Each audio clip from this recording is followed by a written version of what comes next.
words. As the Ashkenazim lived in Prague, they couldn't view the future with the calm security of the Jews of Rome or Florence. Now, Prague, as you know, is the city also of the other great Renaissance astronomer, Johannes Kepler. Galileo's great rival.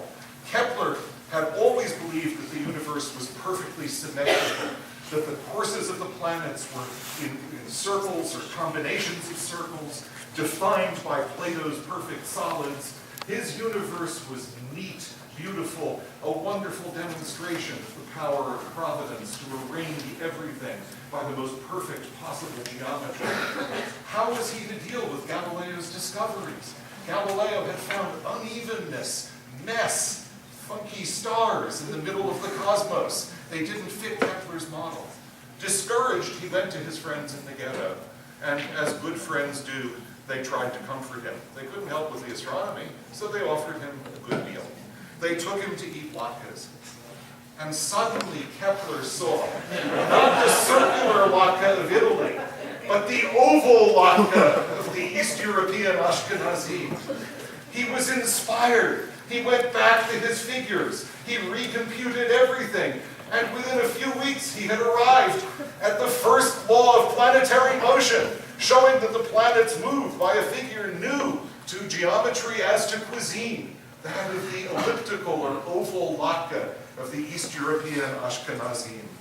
The Maharal, overcome, uttered one of those wise sayings for which he is still remembered. Oi gewalt, der Schmendrick meint, dass unser Kosmos guckt wie a latke. He tried to persuade Kepler not to publish his discovery, but it was all in vain. That latke, that exultant, irresistible cultural force, for food is always culture, far more than a mere nutrient. That irresistible cultural force had created a renaissance of harmony and proportion and symmetry, and now in Prague it inspired the reverse, the creation of a postmodernist, post-Renaissance of wild, insane imaginings. This is the work of Archimboldo, the great painter of Prague, trying to do portraits of the strange people that he met there around 1600. The latke had done its work. Now, if I had time, I would trace the later history of the latke in culture, showing how it gave frail, sensitive Jews the strength to get up and do what needed to be done. You've all read that marvelous passage in Proust's Congrès in which he dips a little ovoid piece of food into a cup of tea, tastes it, and is turned into the world's greatest memory artist. It's only a shame that he, ashamed of his own Judaism, claimed that it was a madeleine when we know that it was a latke. There is, as I say, much more that could be said in honor of the latke, but I will let it pass. What matters most is this. The prophet said, "My house shall be a prayer for all peoples." The Hamentashen is a celebration of killing, justified killing to be sure, killing which we remember with pleasure to be sure, but killing.